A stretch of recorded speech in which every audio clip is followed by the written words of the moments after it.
Hand offs. क्या topic है? Hand offs. कोई बताएगा हैंड ऑफ्स क्या होते हैं? हैंड रेस करके आराम से सुकून से। कोई नया चेहरा बताए।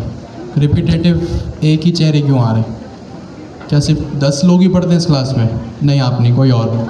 टूटा फूटा बताएं, गलत बताएं, कोई बात नहीं। जी, कौन बताएगा? आप बताएंगी? आपसे पीछे वन इन द रेड बता सकती है व्हाट इज हैंड ऑफ? एक टूटा फूटा इनकम्प्लीट कोई एक सेंटेंस भी, थोड़ा जोर से प्लीज। मल्टीपल एजेंट्स होते हैं और एक एजेंट दूसरे एजेंट को काम ट्रांसफर करना होता है।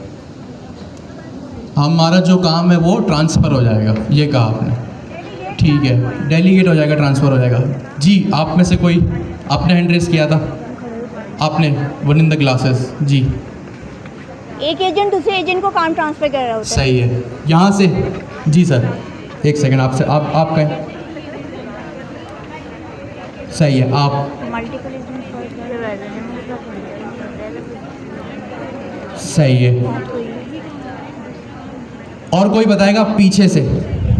जी, आप बताएं।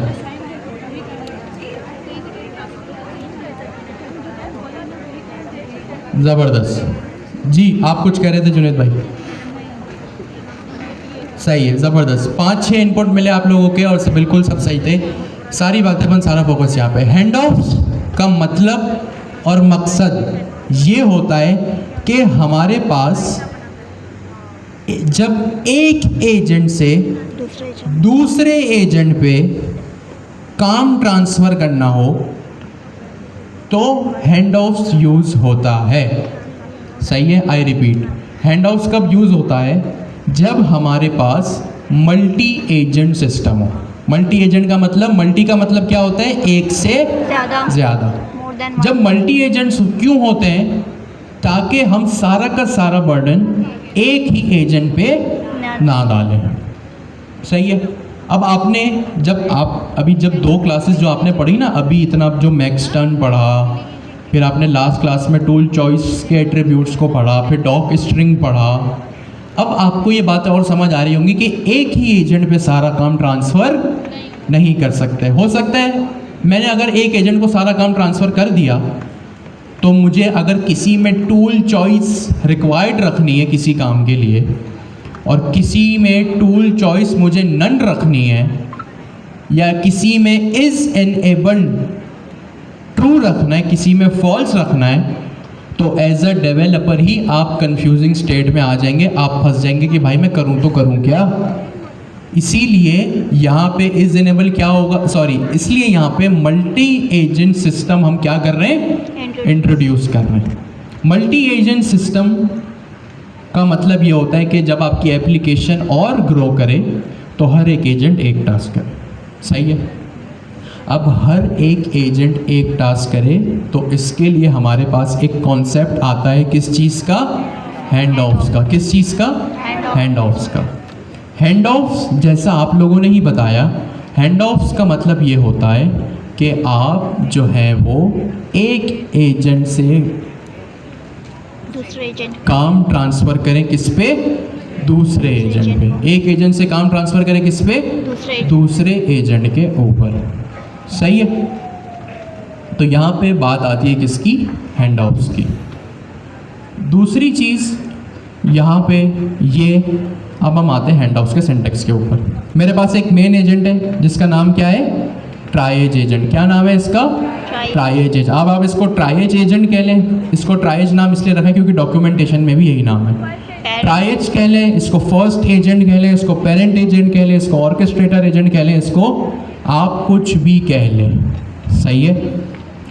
इसको नाम मैंने रख दिया ट्राइएज एजेंट। सही है। अब यहाँ पे नेम लिख दिया ट्राइएज एजेंट, इसके इंस्ट्रक्शंस डिफाइन कर दिए। अब हैंड ऑफ्स के लिए मेरे एजेंट में मेरे पास एक पैरामीटर होता है हैंड ऑफ्स का। किसका? हैंड ऑफ्स का।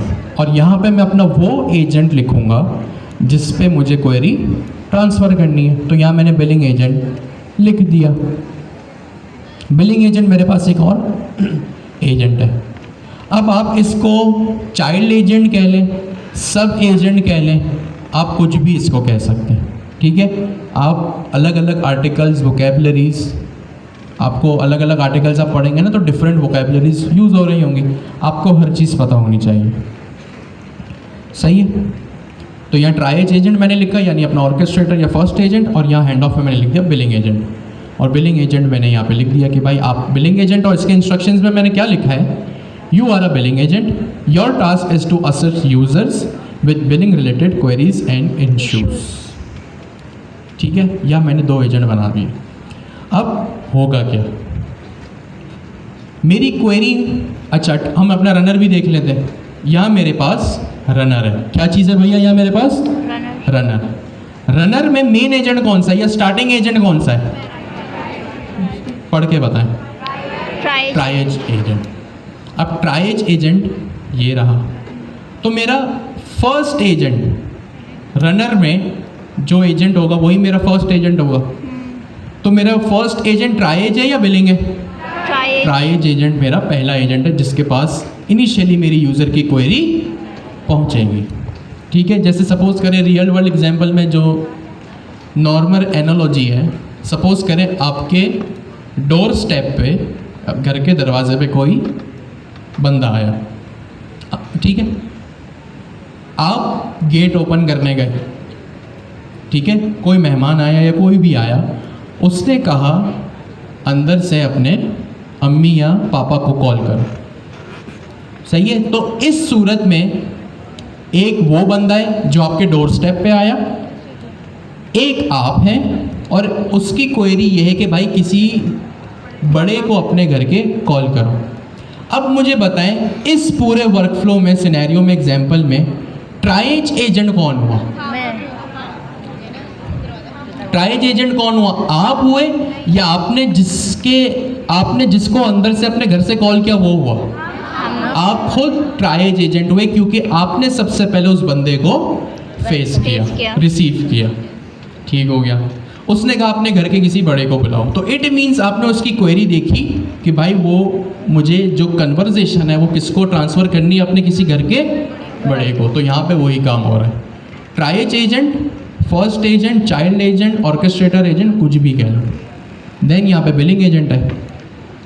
अब ये होगा कैसे, सबसे पहले आपके मेन ट्राइज एजेंट में एक हैंड ऑफ्स का एट्रीब्यूट आएगा, और ये किस फॉर्म में होगा, इसकी डाटा टाइप क्या होगी, लिस्ट होगी। लिस्ट का मतलब क्या है, मल्टीपल एजेंट्स को यहाँ पे हैंड ऑफ्स हो सकता है। तो ये तो आपका हैंड ऑफ्स की डेफिनेशन, इंट्रोडक्शन।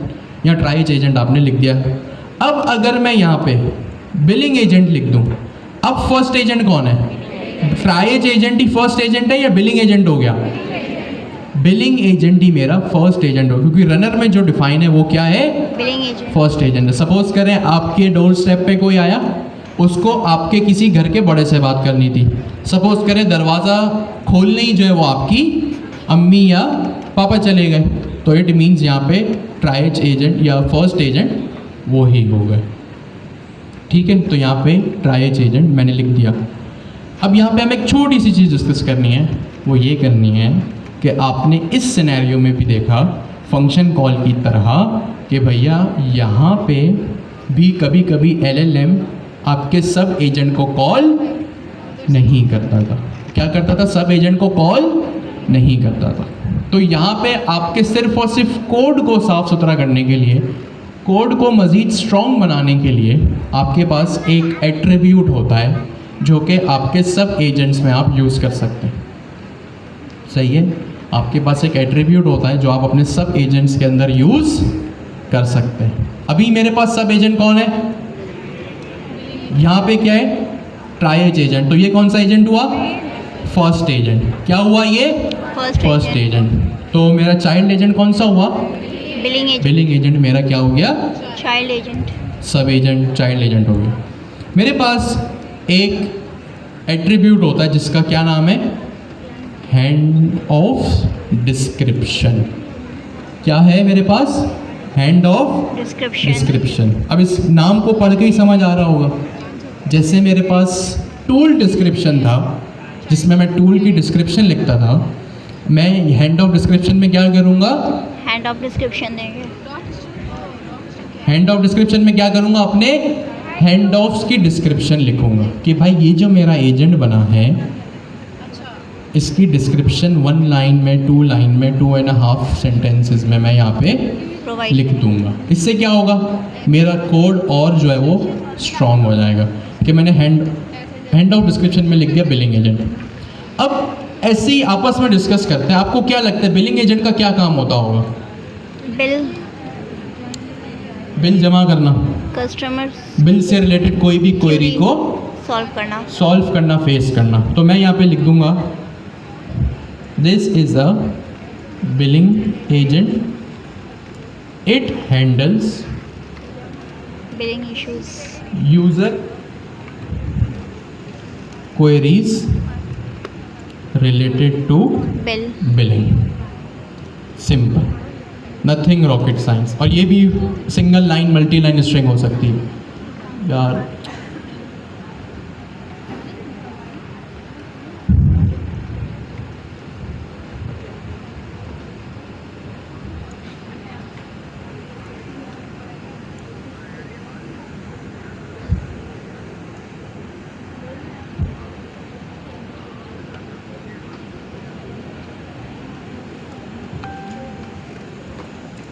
ठीक है भैया, सिंपल सी एक लाइन लिख दी मैंने कि ये एक बिलिंग एजेंट है, इसका काम जो है वो बिलिंग से रिलेटेड क्वेरीज को फेस करना है। सिंपल, आप यहाँ पे हैंड ऑफ डिस्क्रिप्शन लिख सकते हैं। ये भी क्या करेगा, आपके कोड को स्ट्रॉन्ग बनाएगा। Simple is that. ये जल्दी से अपने बराबर वाले से डिस्कस करें। सिंपल वर्ड्स में आपके हैंड ऑफ्स के स्टिकी नोट्स होते हैं। जैसे आपके पास आपने हैंड्स ऑफ डिस्क्रिप्शन लिखा ना, समझिए ये आपके सब एजेंट में लगेगा। दो चीज़ें याद रखें, हैंड ऑफ डिस्क्रिप्शन कहाँ पे अप्लाई होंगे? सब एजेंट में, किसी भी एजेंट में अप्लाई हो सकते हैं। तो ये हैंड ऑफ डिस्क्रिप्शन कहाँ अप्लाई होंगे? आपके सब एजेंट में अप्लाई हो सकते हैं। और ये क्या करेगा, सिंपल आसान लफ्ज़ों में ये आप 1-2 लाइन में बता देते हैं कि भाई आपका जो एजेंट है वो किस पर्पस के लिए बना हुआ है। सिंपल, ये आपके सब एजेंट्स के स्टिकी नोट्स होते हैं। Simple is that. अब अगर मैं इस कोड को कॉल करूं uvrun-main.py, तो कोड आप ऑलरेडी देख चुके हैं, ट्राइएज एजेंट है और यहाँ पे हैंड ऑफ्स में इस तरह से हो रहा है। ये आपके सामने इंस्ट्रक्शंस भी लिखे हुए मेन एजेंट के।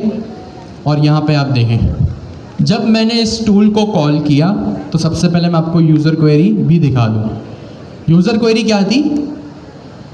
I have a question about my last invoice. मुझे बताएं ये पढ़ के, क्या ये यूज़र इनपुट जो है वो बिल से रिलेटेड है या नहीं है? यस। पढ़ लें फिर बता दें। नज़र आ रहा है? Yes. I have a question about my last invoice. क्या ये सवाल, क्या ये यूज़र इनपुट बिल से रिलेटेड है या नहीं है? यस। ठीक है। अब जब मैंने इस कोड को चलाया तो क्या हुआ, ये क्वेरी सबसे पहले ट्राइएज के पास गई होगी या डायरेक्ट बिल के पास गई होगी?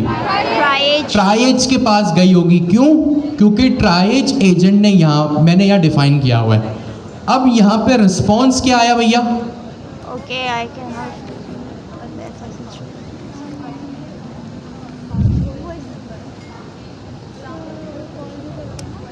सही है, रिस्पॉन्स पढ़ लिया? यस। जो भी रिस्पॉन्स आया आपके सामने। अब ये रिस्पॉन्स पढ़ें और बताएं कि यहाँ पे जो ये रिस्पॉन्स है, जो ये बात हो रही है, आपको क्या लगता है ट्राइएज एजेंट बात करें या बिलिंग एजेंट? क्यों? क्योंकि हैंड ऑफ हो गया। सही है, चलें आपने कहा, मैंने मान लिया। लेकिन अगर मुझे ऑथेंटिकली इस चीज़ को डिफाइन करना है कि भाई मेरे पास उस एजेंट का नाम है जिसके वजह से ये जवाब, जिसकी तरफ से ये जवाब आ रहा है, तो कैसे लिखूँ मैं? Last agent. लास्ट एजेंट कहाँ पे लिखूँ? यहाँ पे लिख सकता हूँ या एजेंट की क्लास में लिखना पड़ेगा? यहाँ पे लिख सकता हूँ rich.print लास्ट एजेंट, ऐसे no result dot last underscore agent dot name. अब ये क्या करेगा? बकौल आप लोगों के, मुझे नहीं पता, आपने बताया ना। बकौल आप लोगों के इस तरह से ये चीज़ लिखने से वो जवाब मिलेगा मुझे जिस एजेंट की तरफ से मुझे वो जवाब मिला, उस एजेंट का नाम आएगा मेरे पास जिसकी तरफ से मुझे जवाब मिला या रिस्पॉन्स मिला। दोबारा चलाते हैं।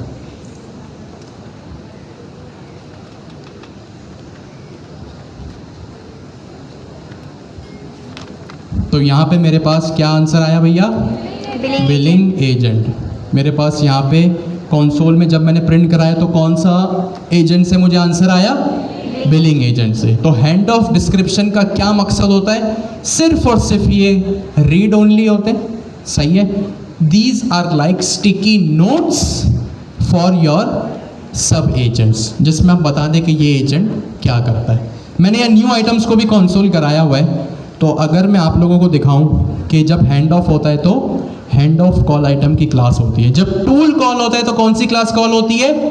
Tool call item. जब टूल कॉल होता है तो कौन सी क्लास होती है? Tool call item. जब हैंड ऑफ होता है तो कौन सी क्लास रिटर्न में आती है? Hand of call item.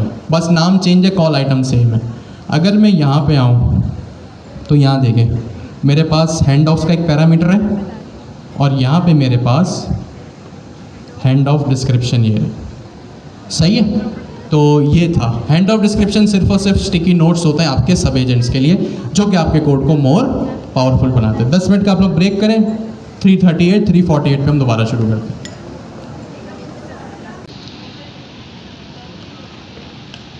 एक चीज़ ये कि जब हैंड ऑफ होता है, जैसे जब आपने देखा ना टूल कॉल होता है, तो टूल कॉल होता है तो क्या होता है? एजेंट्स एसडीके भी उस टूल का अपनी तरफ से एक नाम रखता है, सही है। जैसे इस केस में अभी तो नेम ओवरराइड है, देखिए सप्रेक में नेम ओवरराइड नहीं है, तो सप्रेक के केस में एजेंट्स एसडीके मेरे इस फंक्शन टूल का क्या नाम रखेगा? सप्रेक, सही है। ये चीज़ हमने डिस्कस की। दूसरी चीज़, जब हैंड ऑफ होता है ना भैया, उस केस में भी मेरा ओपन एआई एजेंट्स एसडीके का फ्रेमवर्क मेरे सब एजेंट का एक नाम रखता है, सही है। अभी मैंने ये चीज़ अपनी क्विज में भी दी है, मुझे अभी किसी ने यहाँ से सवाल पूछा तो मुझे याद आ गया। आई रिपीट, मैंने अभी क्या कहा? जैसे फंक्शन कॉल की सूरत में एजेंट्स एसडीके का फ्रेमवर्क मेरे फंक्शन कॉल का नाम रखता है ना, बिल्कुल वैसे ही open AI agents SDK handoffs के प्रोसीजर में भी मेरे सब एजेंट का क्या रखेगा? एक नाम रखेगा, ठीक है। और क्या नाम रखेगा हम डॉक्स में चल के देखते हैं। आपको क्या लगता है क्या नाम रखेगा? जो मेरे एजेंट का नाम है वही नाम रख देगा। जैसे अभी मेरे सब एजेंट का नाम है बिलिंग एजेंट। तो मुझे एक बात बताएं, अकॉर्डिंग टू योर अंडरस्टैंडिंग, सही बताएं गलत बताएं वो मैटर नहीं करता, लेकिन बस अपना दिमाग चलाएं। एजेंट्स एसडीके मेरे सब एजेंट का एक नाम रखता है, ये हमने देख लिया, सुन लिया, पढ़ लिया। वो क्या नाम रखेगा? बिलिंग एजेंट रखेगा, ये नेम एट्रीब्यूट वाला बिलिंग एजेंट रखेगा, या ये बिलिंग अंडरस्कोर एजेंट वाला रखेगा? Billing underscore agent, billing agent ये वाला, ठीक है। अब सब बिट्स एंड पीसेस में क्यों आ रहे हैं? फिर आधे लोग कहेंगे हमें समझ ही नहीं आया। एग्जैक्टली अभी हम उस पर आते हैं, क्योंकि कुछ लोग कंफ्यूज है कि भाई ये क्यों हो रहा है।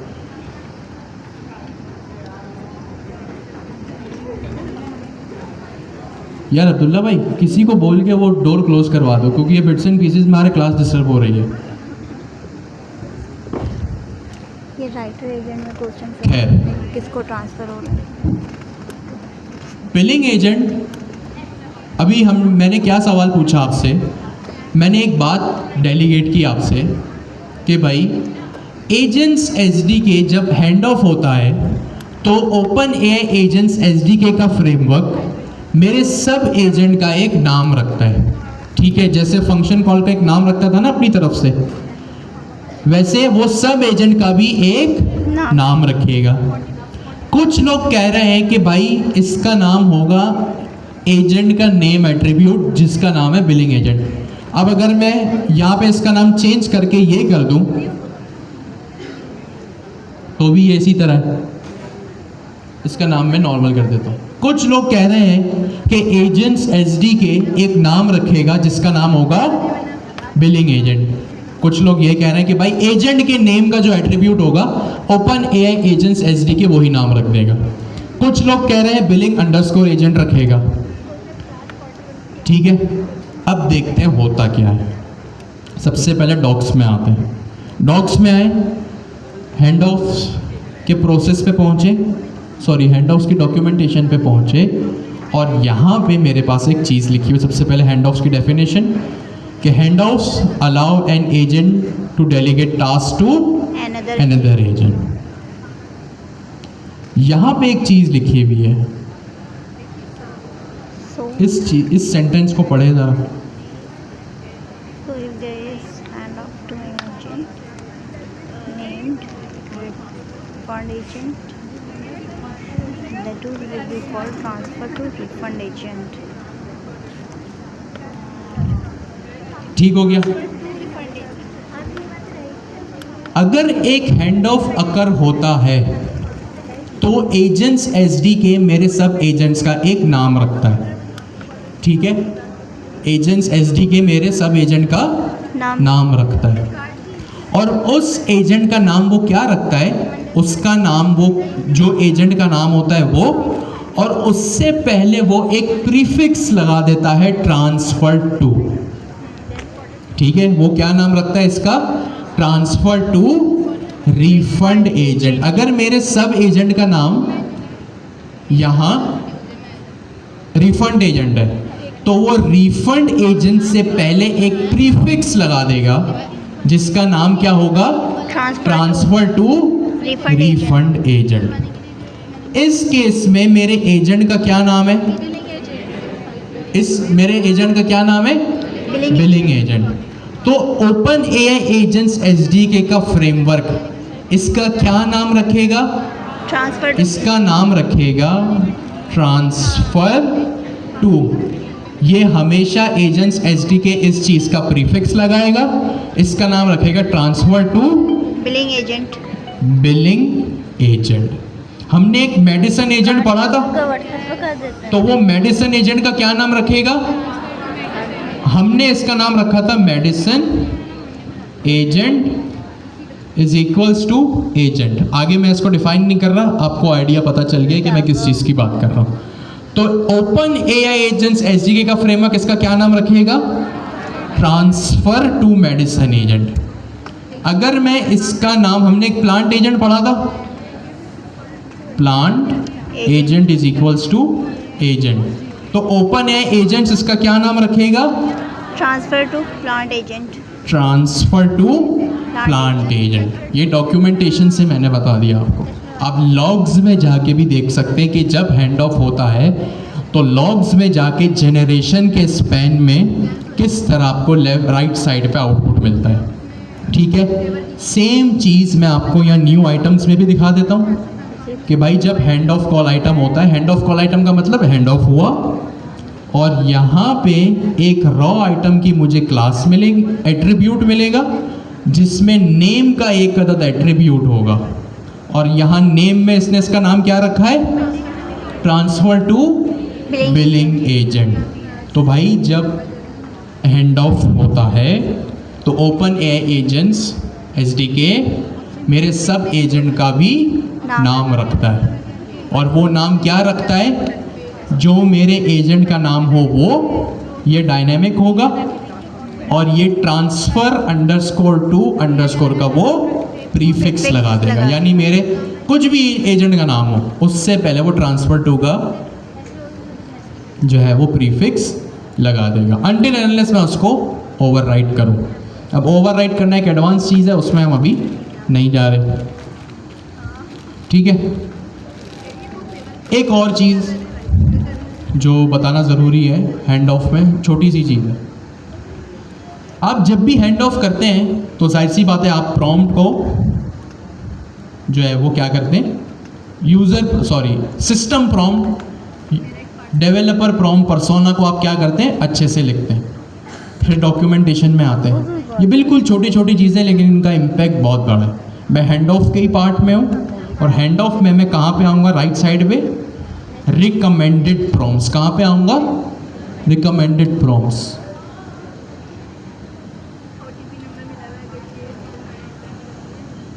रिकमेंडेड प्रॉम्प्ट्स में मैं आया और यहाँ पे देखें मेरे पास एक बिलिंग एजेंट है। बिलिंग एजेंट पे एक नेम का एट्रीब्यूट है और यहाँ पे इंस्ट्रक्शन है। ये वही चीज़ें जो हम आज तक 1000 दफ़ा पढ़ चुके हैं।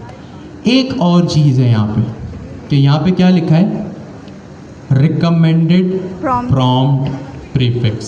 क्या लिखा है, रिकमेंडेड प्रॉम्प्ट प्रीफिक्स, जिसको ऊपर से क्या किया गया है, इंपोर्ट किया गया है। ठीक है, अब इसका क्या मकसद है, क्या यूज़ केस है, क्या फ़ायदा है। आपने देखा जितनी भी क्लास हमने पढ़ी कंडक्ट की वो क्या की, और उसमें एक चीज़ हमने एक्सटेंसिवली 1000 दफ़ा देखी कि भाई जब भी आप इंस्ट्रक्शंस डिफ़ाइन करते हो आपको बहुत प्रिसाइज होके, बहुत केयरफुल होके जो है वो अपने इंस्ट्रक्शंस डिफ़ाइन करने पड़ते हैं। ये हमने पढ़ा है, यस और नो? ठीक है। हैंड ऑफ के केस में गौर से सुनिएगा, हैंड ऑफ के केस में आपको ओपन एआई एजेंट्स एसडीके की तरफ से एक जो है वो रिकमेंडेड प्रॉम्प्ट प्रीफिक्स की एक प्रॉम्प्ट दिया गया है। ये वो छोटा सा प्रॉम्प्ट है जो एजेंट्स एसडीके की तरफ से ही आपको मिला है। और वो ये कहते हैं, एजेंट्स एसडीके के डेवलपर्स ये कहते हैं कि भाई अगर आपको हैंड ऑफ्स की सूरत में, ध्यान से सुनिएगा, कि अगर आपको हैंड ऑफ्स की सूरत में अगर अपने प्रॉम्प्ट और कॉन्टेक्स्ट को स्ट्रॉन्ग करना है तो आप इस चीज़ का यूज़ करो। सही है, आप क्या करो, इस चीज़ का यूज़ करो। क्या यूज़ करो, कैसे यूज़ करो, इस तरह यूज़ करो कि अपने इंस्ट्रक्शंस के पैरामीटर में आके, इंस्ट्रक्शंस के एट्रीब्यूट में आके रिकमेंडेड प्रॉम्प्ट प्रीफिक्स लगा दो। इससे क्या होगा, आपके एजेंट्स एसडी या आपके एलएलएम को, आपके लार्ज लैंग्वेज मॉडल को पूरा कॉन्टेक्स्ट मिल जाएगा कि भाई ये जो प्रॉम्प्ट लिखा गया है, system prompt, developer prompt, persona, ये हैंड ऑफ्स के लिए लिखा गया। किसके लिए लिखा गया है, हैंड ऑफ्स के लिए। I repeat, open AI agents SDK ने हमें ये एक चीज़ प्रोवाइड की है। मैंने इसको कॉपी किया और यहाँ पे लाके मैंने इसको पेस्ट कर दिया। From agents extensions hand of prompt. देखें कहाँ से आ रही है, हैंड ऑफ प्रॉम्प्ट के फंक्शन से, क्लास से आ रहा है, मॉड्यूल से आ रहा है। आपने यहाँ पे लिख दिया इंपोर्ट रिकमेंडेड प्रीफिक्स। इसको एक काम करते हैं, इसको प्रिंट करा के भी देखते हैं। रिकमेंडेड प्रीफिक्स, इसको मैं क्या करता हूँ, अब अपने प्रोग्राम को मैं चलाता हूँ। uvran main.py। एजेंट्स एसडीके के डेवलपर्स कहते हैं भैया कि हैंड ऑफ्स की सूरत में, गौर से सुनिएगा, हैंड ऑफ्स की सूरत में आप हमारा अपना इंस्ट्रक्शन तो देना ही है, वो कहीं नहीं जा रहा, ये उस पर एक एड ऑन है, यानी दाल पे तड़का है, उस पर क्या है, ये एक एड ऑन है। वो ये कहते हैं कि भैया अगर आपके पास हैंड ऑफ है तो एक काम करो कि आप रिकमेंडेड प्रॉम्प्ट प्रीफिक्स अपने इंस्ट्रक्शंस में यहाँ पे डिफाइन कर दो। यहाँ पे क्या करो, इसको डिफाइन कर दो, ताकि क्या हो, जब लार्ज लैंग्वेज मॉडल के पास आपका ये बिलिंग एजेंट का या आपके ट्राइएज एजेंट का जब इंस्ट्रक्शन का पैरामीटर जाए तो उसके पास ये रिकमेंडेड प्रॉम्प्ट प्रीफिक्स जो है वो उस तक पहुँचे। अब ये क्या चीज़ है, इसका फ़ायदा ये होगा कि आपके लार्ज लैंग्वेज मॉडल को खुद से जो है वो ये इंडिकेशन मिल जाएगा, ये प्रॉम्प्ट है। सही है, आप इंस्ट्रक्शंस में आके प्रॉम्प्ट लिखते थे ना, तो ये प्रॉम्प्ट रिकमेंडेड प्रॉम्प्ट प्रीफिक्स आपको एजेंट्स एसडीके वालों ने दिया है। सही है, एजेंट्स एसडीके वालों ने आपको एक प्रॉम्प्ट दिया है और वो ये कहते हैं कि भैया हैंड ऑफ्स की सूरत में इसको इस्तेमाल करो। क्यों? क्योंकि जब आप इसको इस्तेमाल करोगे तो आपके लार्ज लैंग्वेज मॉडल को एक स्ट्रॉन्गर इंस्ट्रक्शंस जाएंगे कि भाई आपको इसको हैंड ऑफ में यूज़ करना है। मैंने वो प्रोग्राम चला दिया, मैं देखता हूँ मुझे उसमें मिला क्या। हम बात तो कर रहे हैं कि भाई स्ट्रॉन्गर प्रॉम्प्ट, देखिए भी तो सही उसमें है क्या। तो ये देखें सिस्टम कॉन्टेक्स्ट, वो जो मैंने वो प्रिंट स्टेटमेंट लगाई ना, तो वहाँ यहाँ पे मुझे ये मिला। अब देखें इसमें क्या लिखा है, पढ़ें इसको, तो आपको पता चलेगा कि रिकमेंडेड प्रॉम्प्ट प्रीफिक्स लगाने से क्यों जो है वो मेरा प्रॉम्प्ट और मज़ीद स्ट्रॉन्ग हो रहा है।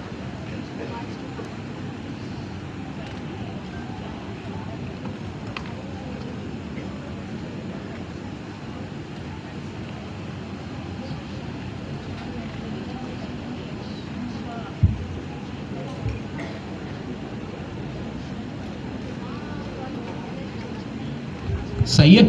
अब आपने यहाँ पे देखा कि एक system prompt open AI agents SDK की लाइब्रेरी से आपको मिला है और वो ये कहते हैं भैया जब भी हैंड ऑफ करना हो इसको यूज़ कर लेना।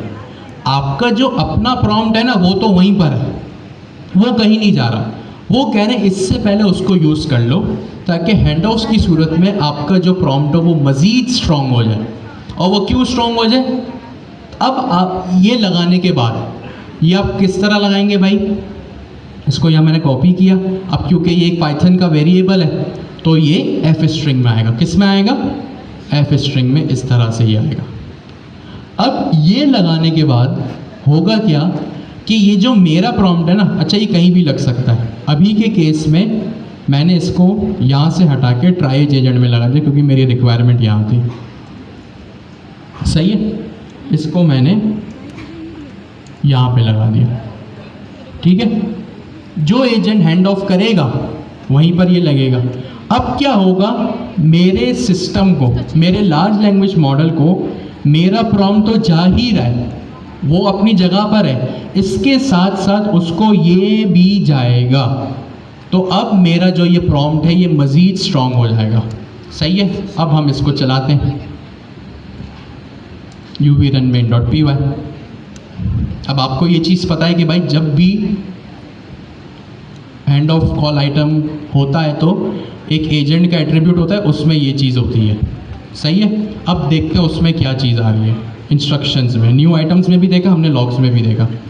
मेरा काम हो गया, बिलिंग एजेंट को ये पहुंच भी रहा है। ये देखें बिलिंग एजेंट, अच्छा आपको नज़र नहीं आ रहा होगा, ये रहा बिलिंग एजेंट। अब देखते हैं इंस्ट्रक्शंस के पैरामीटर में क्या है। ये देखें सबसे ऊपर आ गया मैं, हैंड ऑफ कॉल आइटम। ये क्लास कब कॉल होती है? जब हैंड ऑफ होता है। अब देखें मेरे इंस्ट्रक्शंस में क्या चीज़ है भैया। अब ये देखें मेरे इंस्ट्रक्शंस में क्या चीज़ है। ये मेरे इंस्ट्रक्शंस का पैरामीटर है जो एजेंट की क्लास में मैंने डिफाइन किया है। देखिए system, you are a part of a multi agent system, ये वही सेंटेंस है जो हमने यहाँ पे देखा था। तो अब मैं क्या कर रहा हूँ, एजेंट्स एसडीके की तरफ से दिया हुआ ये प्रॉम्प्ट यूज़ कर रहा हूँ। क्या कर रहा हूँ मैं? एजेंट्स एसडीके की तरफ से दिया हुआ ये प्रॉम्प्ट यूज़ कर रहा हूँ हैंड ऑफ्स की सूरत में, ताकि मेरा सिस्टम प्रॉम्प्ट और स्ट्रॉन्ग हो जाए। तो मेरे सिस्टम प्रॉम्प्ट में देखिए यहाँ ये इंजेक्ट हो गया। सही है। एक सेकेंड, मैंने यहाँ पे दूसरी बात कही। अब क्या होगा, मेरे सिस्टम प्रॉम्प्ट में ये चीज़ इंक्लूड हो जाएगी। यानी मैंने जो ये डिफाइन किया ये तो अपनी जगह पे रहेगा, साथ साथ मैंने जो प्रॉम्प्ट लिखा है ना, you are a triage agent, your task is to delegate task to appropriate, ये भी अपनी जगह पे रहेगा। यानी मेरा जो प्रॉम्प्ट है वो और मज़ीद स्ट्रॉन्ग हो गया। ये आप देख सकते हैं। मैंने क्या लिखा है यहाँ पे, you are a triage agent, your task is to delegate task to, जो भी आप यहाँ पे देख रहे हैं। तो देखें यहाँ पे system context, you are a part of multi agent system, यहाँ तक ये वो चीज़ है जो हमें रिकमेंडेड प्रॉम्प्ट प्रीफिक्स के वेरिएबल से मिल रही है। ठीक है, ये क्या चीज़ है, रिकमेंडेड प्रॉम्प्ट प्रीफिक्स से जो मिल रही है। और ये रहा वो मेरा, इसमें अपेंड हो गया ये, इसमें अब मेरा प्रॉम्प्ट भी जा रहा है और जो है वो सिस्टम रिकमेंडेड प्रीफिक्स का जो है वो रिकमेंडेड प्रॉम्प्ट प्रीफिक्स का वेरिएबल भी जा रहा है। जल्दी से अपने बराबर बात से डिस्कस करें। हमें एक प्रॉम्प्ट खुद से मिला है हैंड ऑफ के लिए, और वो किस तरह हम यूटिलाइज करेंगे? इंपोर्ट करके। किस तरह उसको यूटिलाइज करेंगे? इंपोर्ट करके। आपको बस इसको डॉक्यूमेंटेशन में से उठा के अपने पास रख लेना, सबसे पहला पॉइंट। दूसरा पॉइंट, हम ये क्यों यूज़ करें? भाई जब आप इसको यूज़ करेंगे तो आपका जो सिस्टम प्रॉम्प्ट है वो मज़ीद और मज़ीद स्ट्रॉन्ग हो जाएगा। वो आपने देख भी लिया कि किस तरह, सही है।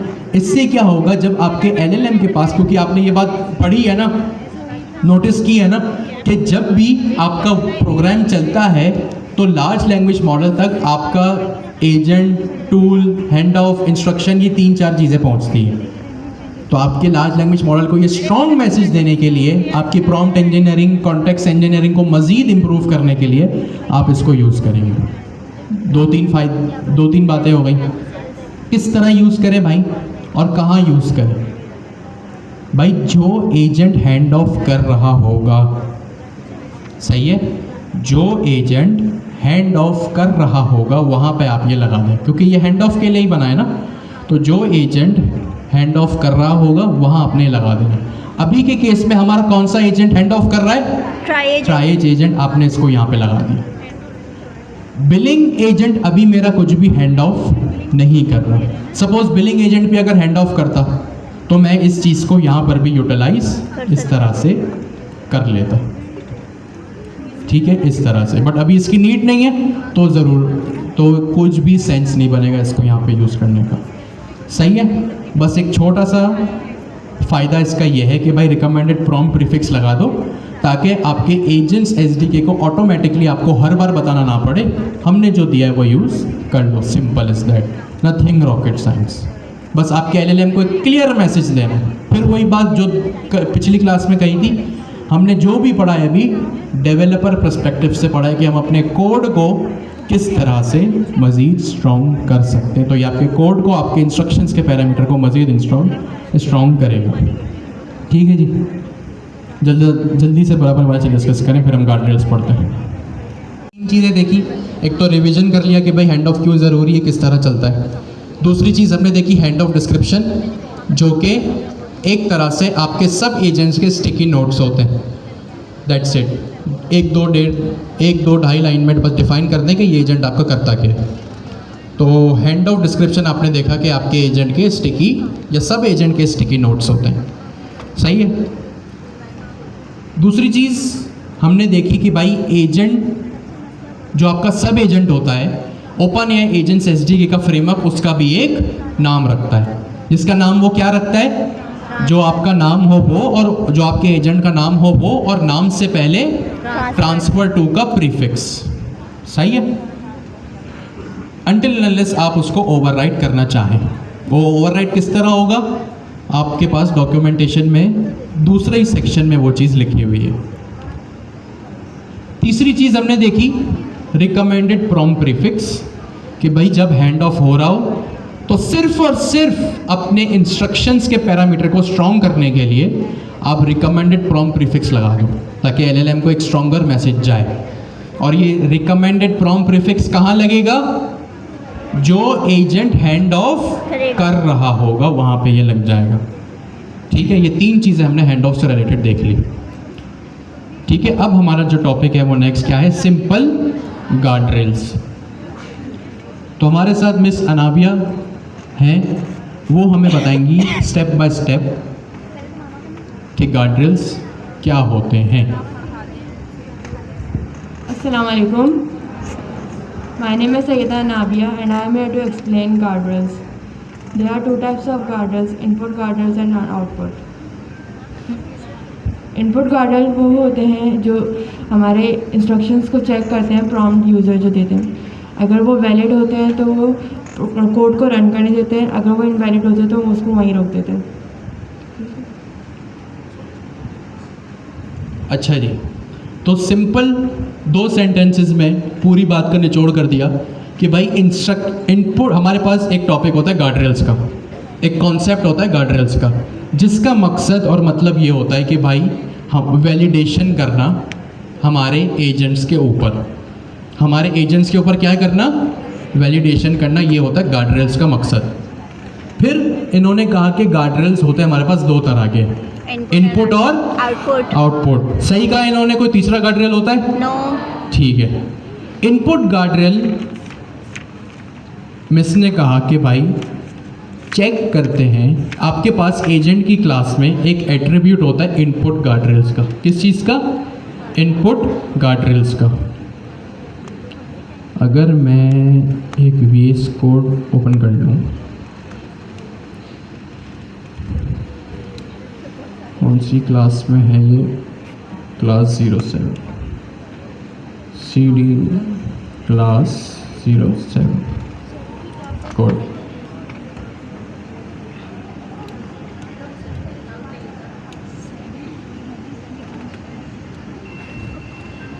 अच्छा जी,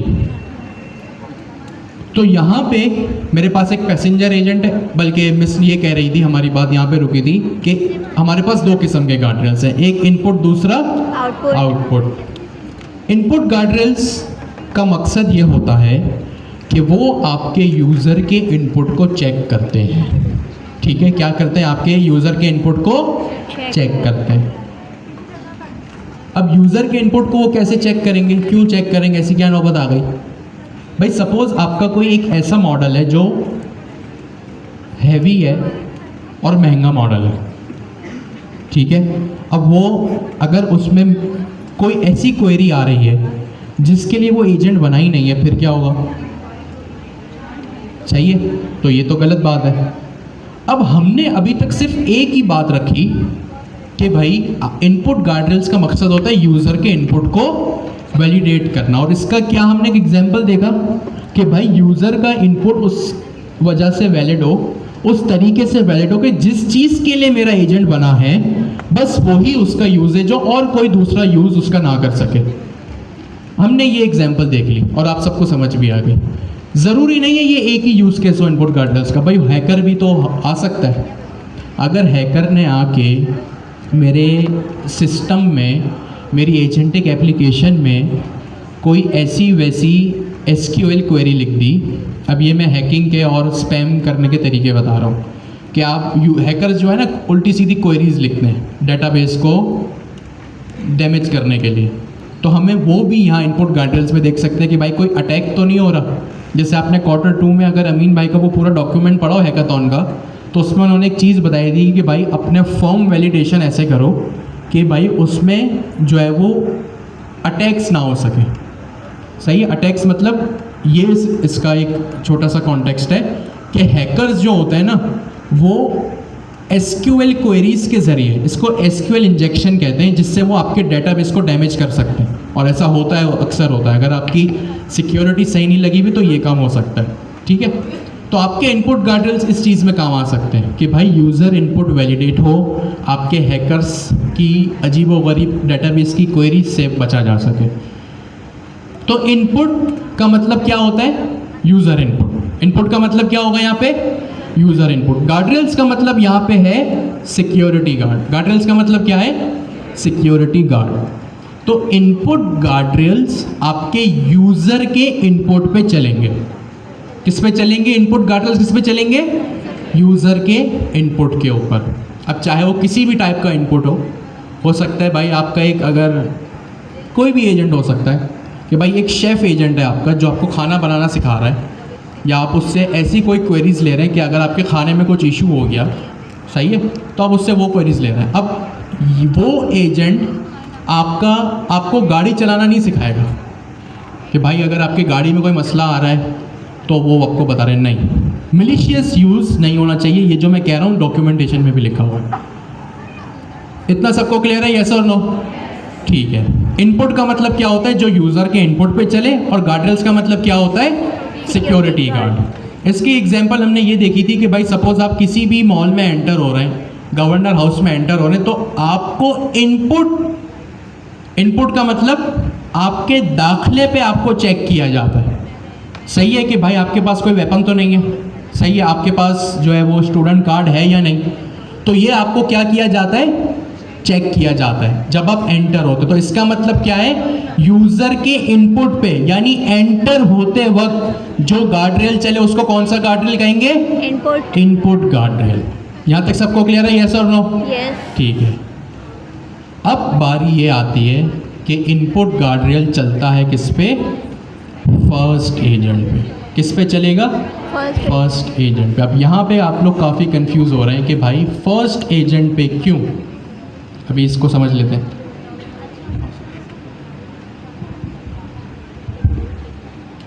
फर्स्ट एजेंट पे इसलिए यूज़ होते हैं कि वो हमारे इंस्ट्रक्शंस को चेक करते हैं, यूज़र प्रॉम्प्ट जो होता है।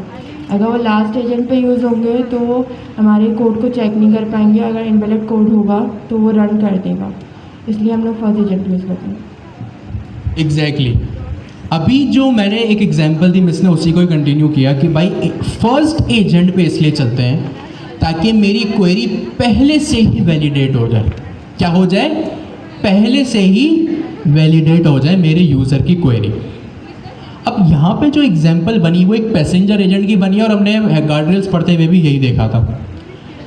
मेरा जैसे एयरपोर्ट पे होता है वही एग्जांपल हमने यहाँ पे, वही एनालॉजी हमने यहाँ पे डिस्कस की थी कि भाई आप जब जाते हैं कहीं भी किसी भी दूसरी कंट्री तो एयरपोर्ट से जाहिर सी बात है होके जाते हैं, वहाँ पे आपको एज अ पैसेंजर चेक किया जाता है। यानी आप एंटर हो रहे हैं एयरपोर्ट में और आपको चेक किया जा रहा है, तो ये कौन सा गार्ड रेल हुआ, इनपुट या आउटपुट, इनपुट गार्ड रेल हुआ। अब आपको फर्स्ट एजेंट पे ही चेक किया जाएगा। किस पे चेक किया जाएगा, फर्स्ट एजेंट पे। क्यों, सपोज करें आपको यहाँ से जाना है सऊदीया, ऑस्ट्रेलिया, कनाडा, किसी भी दूसरी कंट्री जाना, सही है। अब इस जो भी हम गार्ड रेल पढ़ रहे हैं ना, इसमें हैंड ऑफ के कॉन्सेप्ट को थोड़ा सा जहन में रखिएगा, जो अभी हमने पढ़ा और आपको आता भी है। हैंड ऑफ के कॉन्सेप्ट को जहन में रखिएगा। आप कराची एयरपोर्ट गए, आपकी फाइनल डेस्टिनेशन क्या है, सऊदी अरब। फाइनल डेस्टिनेशन क्या है, सऊदी अरब। आप कराची एयरपोर्ट से एंटर हुए, बीच में आपकी एक कनेक्टिंग फ्लाइट है दुबई से। कहाँ से है, दुबई से। अब यानी आप सऊदीया कैसे पहुँचेंगे, कराची एयरपोर्ट, कराची एयरपोर्ट से दुबई एयरपोर्ट और दुबई एयरपोर्ट से फिर जो है वो सऊदी एयरपोर्ट। यहाँ तक ये एग्जाम्पल सबको क्लियर है, यस और नो? ठीक है। अब आप मुझे एक बात बताएं, आपस की बात है, जो भी पैसेंजर को चेक किया जाता है जिस भी वजह से, चाहे वो उसका लगेज का वेट हो, इलीगल करेंसी हो, कोई भी वेपन हो, आपस की बातें एजेंट्स एसडीके की, अभी मैं कोई बात नहीं कर रहा। आपको क्या लगता है, अगर मुझे कराची से दुबई जाना है, दुबई से सऊदीया जाना है, आपस की बात है, मुझे कराची पे ही अगर मैं जा रहा हूँ या आप जा रहे हैं, ज़्यादा सेंसिबल बात कौन सी है, कराची पे ही सारी वेरिफिकेशन किया जाए या दुबई जाके भी वेरिफिकेशन करें तो चलेगा, कराची से ऐसे ही निकलने दें उसको, कराची पे ही, कराची में ही चेक करें, कराची में ही उसको पूरा फिल्टर कर लें, वैलिडेट कर लें, सही है।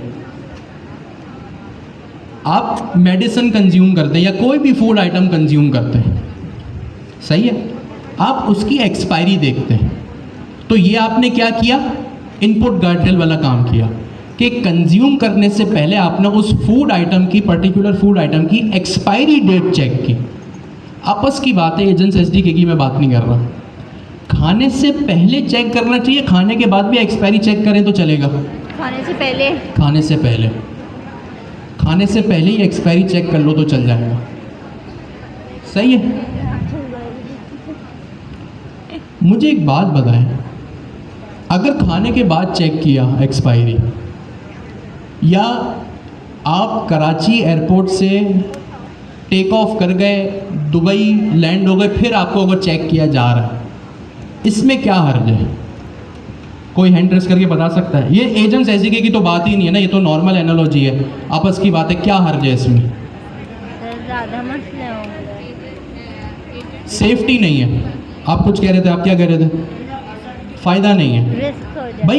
एक दफ़ा अगर आप एंटर हो गए, सही है, फिर क्या फ़ायदा उसको चेक करने का? आपने प्रोएक्टिव सुना है अंग्रेजी का एक अल्फाज, प्रोएक्टिव का क्या मतलब होता है? कोई भी एक्टिविटी होने से पहले ही अंदाज़ा लगा लो कि वो एंड रिजल्ट क्या होगा उसका। तो यही रीज़न है कि इनपुट गार्डरेल फर्स्ट एजेंट पे चलता है। इसको आप कहेंगे क्या? Front line defence.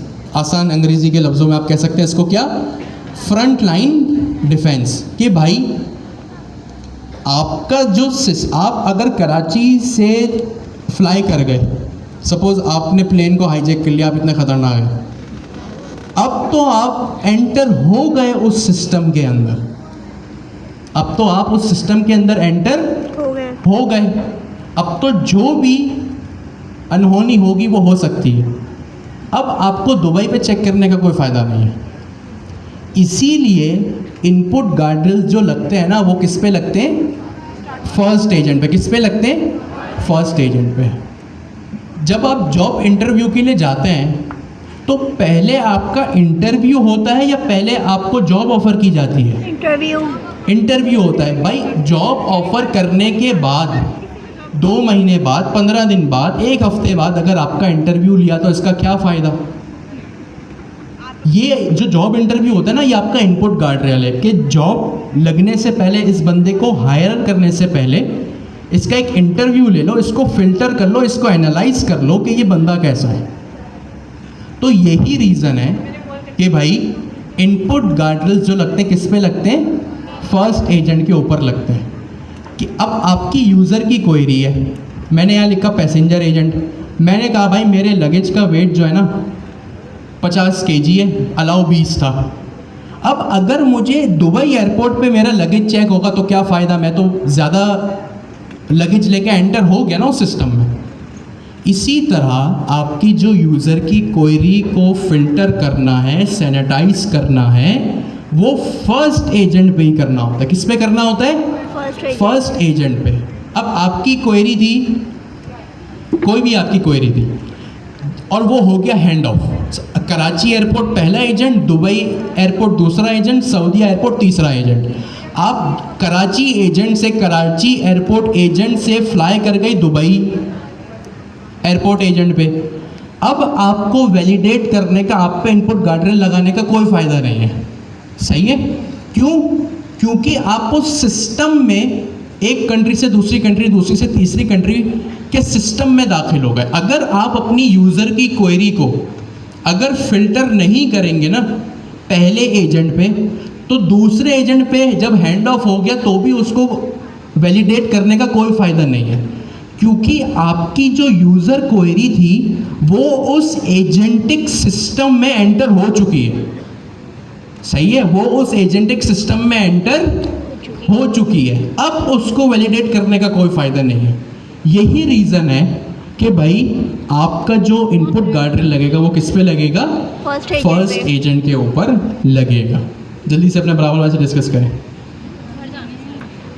First agent पे क्यों, सिर्फ और सिर्फ फर्स्ट एजेंट पे ही क्यों इनपुट गार्डरेल लगता है, अपने बराबर वाले से डिस्कस करें। होगा कि क्या दूसरे एजेंट फर्स्ट एजेंट नहीं बन सकते किसी भी पॉइंट पे आगे?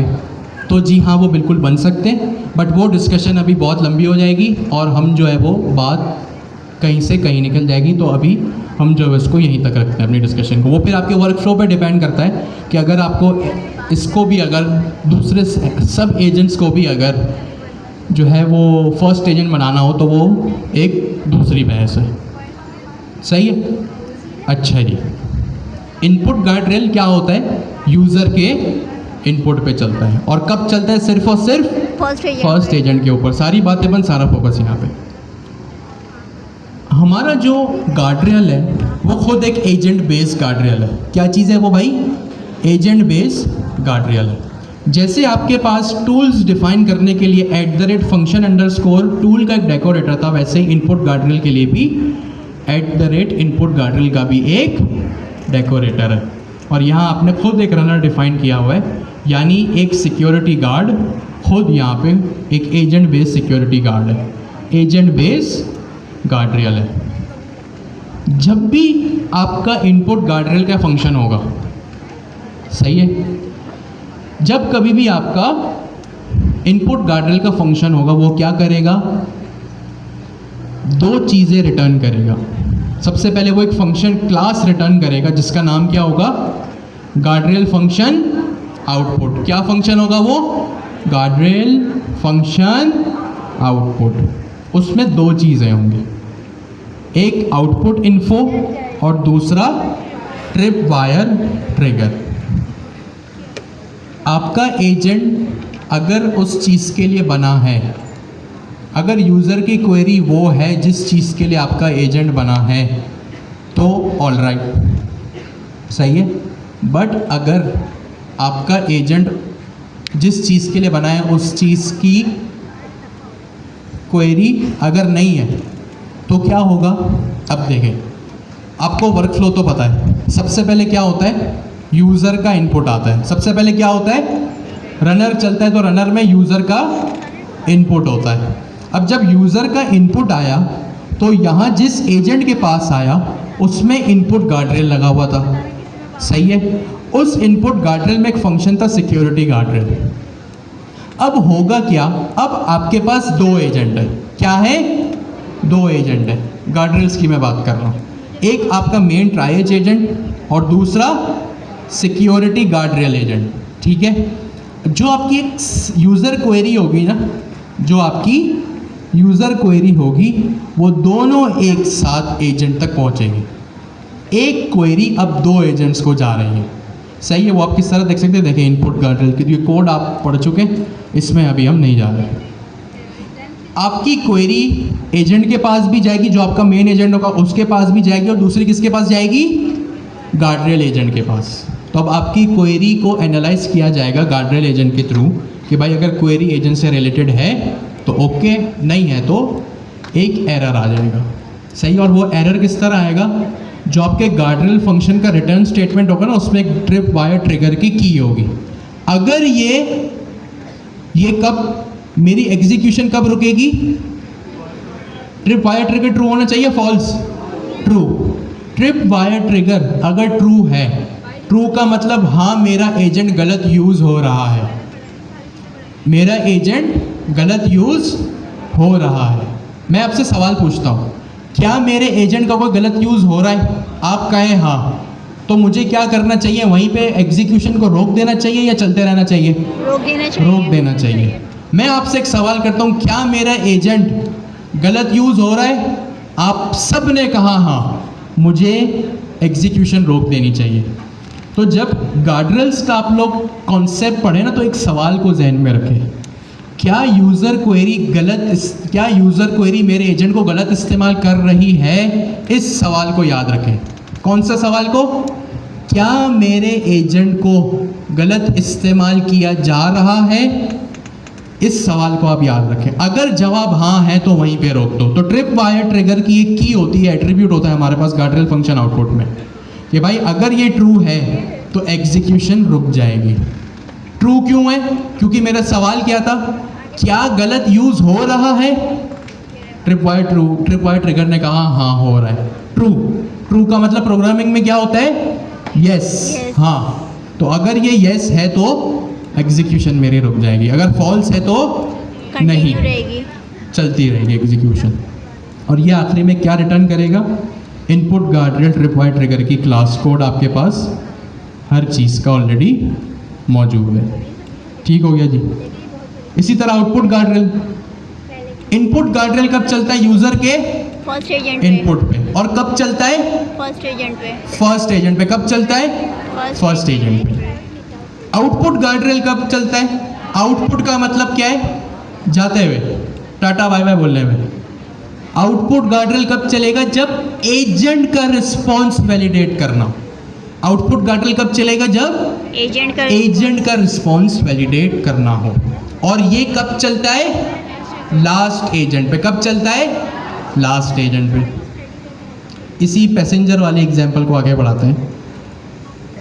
आपको Karachi airport agent, Dubai airport agent, Saudia airport agent, suppose करें आप, जब आपको एयरलाइन ने एक फीडबैक फॉर्म दिया कि भाई आप बताएं हमारी एयरलाइन में आपका एक्सपीरियंस कैसा रहा, आपस की बातें बताएं। वो feedback form Karachi airport, Dubai airport, Saudia airport, तीनों में से कौन से एयरपोर्ट पे देना चाहिए, सऊदी एयरपोर्ट पे। अगर दुबई एयरपोर्ट पे दिया तो इसका क्या होगा? इसका फ्लाइट कंप्लीट ही नहीं हुआ, कोई फ़ायदा ही नहीं है। भाई सपोज़ मुझे एजेंट ने एक फ़ीडबैक फॉर्म दिया जिसमें मैंने लिख दिया, दुबई एयरपोर्ट पे मुझे एक फ़ीडबैक फॉर्म मिला जिसमें मैंने लिख दिया आपकी एयरलाइन दुनिया की सबसे बेस्ट एयरलाइन है। लेकिन सपोज़ अगर दुबई से सऊदीया में मेरा एक्सपीरियंस ख़राब हो गया, फिर सही है। आप जब कंपनी से रिज़ाइन करते हैं तो आपको एक जो है वो एम्प्लॉय लेटर दिया जाता है, उसमें जो भी चीज़ें लिखी होती हैं वो आपको ड्यूरिंग द जॉब देना ही लाजमी है, या जब आप रिज़ाइन करें उसी वक्त देना चाहिए? रिज़ाइन करते हुए ही देना चाहिए। तो आउटपुट गार्डरेल कब चलता है? लास्ट एजेंट पे। और किस लिए चलता है? एजेंट के रिस्पॉन्स को वैलिडेट करने पे वो चलता है। सही है। जैसे सपोज़ करें, इसकी एक रियल वर्ल्ड एग्जांपल ये हो सकती है, सपोज़ आपका एक ईमेल एजेंट है। किसका एजेंट है? ईमेल एजेंट, जो जब ईमेल आता है तो रिप्लाई करता है। अब आपने ईमेल आया, आपने एआई से ही, एलएलएम से ही ईमेल का रिप्लाई भी करवा दिया। अब आपके पास दो ऑप्शन है, या तो ऐसे ईमेल जाने दें, या ईमेल को भेजने से पहले खुद ये वेरीफाई करें, खुद से मीन्स या एक गार्डरेल से वेरीफाई कराएं, आउटपुट गार्डरेल से कि कोई स्पेलिंग मिस्टेक तो नहीं है, कोई पंचुएशन ग्रामेटिकल मिस्टेक तो नहीं है। तो ये गार्डरेल कब चलना चाहिए उसूलन? लास्ट एजेंट पे। कब चलना चाहिए? लास्ट एजेंट के ऊपर। आपने खाना बनाया, आपने ये सवाल पूछा खाना किस तरह बनाता। अब ये सवाल आपका उसूलन कब बनता है? जब खाना सर्व हो जाए तब, या during the cooking process? During the cooking process कैसे होगा? जब खाना सर्व हो जाए या जब सब खा लें उस वक्त ये सवाल पूछना लाजमी है कि भाई अपना रिस्पॉन्स बताएं इस खाने से रिलेटेड। तो आउटपुट गार्डरेल कब चलता है? लास्ट एजेंट पे। किस पे चलता है? लास्ट एजेंट पे। और किस लिए चलता है? एजेंट का रिस्पॉन्स वेरीफाई करने के लिए। ठीक है। अब आउटपुट गार्डरेल में भी सेम चीज़ है, वही सवाल आपने जहन में रखना है, क्या मेरे एजेंट का रिस्पॉन्स गलत तो नहीं है? सही है। पहले आपने इनपुट गार्डरेल में क्या सवाल रखा था? क्या यूज़र की क्वेरी गलत तो नहीं है? अगर हाँ गलत है तो वहीं पे रोक दो। अब आउटपुट गार्डरेल में आपको एक सवाल रखना है, क्या एजेंट का रिस्पॉन्स गलत तो नहीं है? सही है। अब अगर मैं कहूँ हाँ गलत है तो एग्जीक्यूशन रुकनी चाहिए या चलनी चाहिए? रुकनी चाहिए। तो आउटपुट गार्डरेल में भी आपके पास गार्डरेल फंक्शन आउटपुट होता है, ये रहा। आउटपुट गार्डरेल में भी गार्डरेल फंक्शन आउटपुट होता है, और ये भी इसमें भी ट्रिपवायर ट्रिगर ट्रू की एक प्रॉपर्टी होती है। अगर ट्रिपवायर ट्रिगर ट्रू है एग्जीक्यूशन रुक जाएगी, फॉल्स है तो चलती रहेगी। सही है। ज़रा सा जल्दी से अपने बराबर से डिस्कस करें।